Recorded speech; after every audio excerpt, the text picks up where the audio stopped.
Bonjour à tous, donc on se retrouve aujourd'hui pour un second guide qui va être consacré au retraitement. Donc dans le premier, on avait vu comment retraiter les choses de base, donc les multiples et les salaires et traitements, via ce petit bouton. Mais comme vous vous en doutez, on peut retraiter d'autres choses sur un rapport de valorisation. Donc pour ce faire, il va falloir commencer par télécharger les trois liasses. Donc là c'est le cas facile parce que l'entreprise ne les a pas mis en confidentiel, donc juste en les ayant achetés chez Infogreffe, je peux les télécharger. Voilà. Si l'entreprise est en confidentiel, dans ce cas-là, il faudra directement se les procurer auprès du dirigeant ou de son expert comptable, voilà, quelqu'un qui peut les avoir. Donc, on télécharge les trois liasses, ce que j'ai déjà fait pour gagner du temps, et on va ouvrir la première liasse.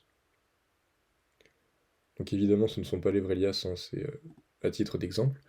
Euh, Comme on peut le voir, toutes les données ici sont bonnes, sauf que nous, on ne veut pas qu'elles soient bonnes, sinon l'algorithme va voir que c'est la bonne entreprise et va prendre la valorisation sans les retraitements.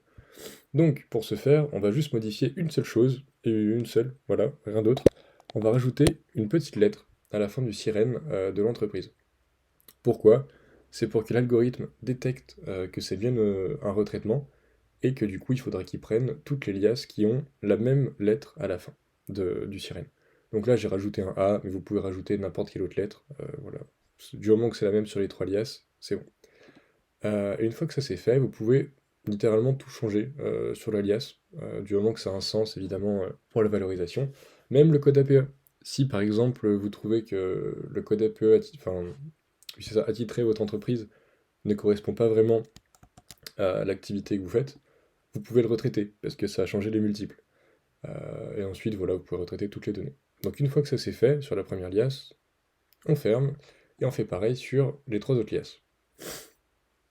Et une fois qu'on a les trois liasses modifiées, on descend et on va télécharger les liasses fiscales, les importer dans le logiciel. Donc là, il y a différents formats. Celui qui va nous intéresser, c'est Excel, donc XLS. Hop, choisir un fichier. Hop, juste là, valider. On arrive ensuite sur cette page, donc importer le bilan. S'il y a écrit attention sirène 10 caractères, c'est normal, c'est parce que vous avez rajouté euh, le A derrière le sirène. Comme on peut le voir ici, ils m'avertissent que j'ai déjà fait un retraitement pour ce client, voilà, puisque bah, j'ai fait un exemple pour être sûr que tout marche avant de faire cette vidéo, mais ça normalement vous n'aurez pas ce message.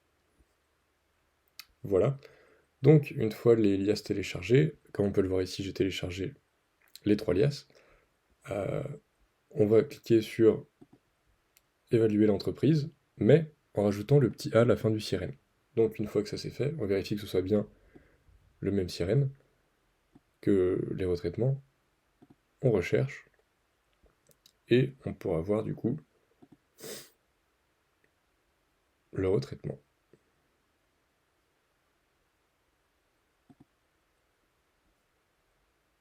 Et là voilà, du coup on arrive sur cette page où on voit la valorisation retraitée, et en cliquant sur voir, vous aurez accès à la valorisation retraitée de l'entreprise. Voilà.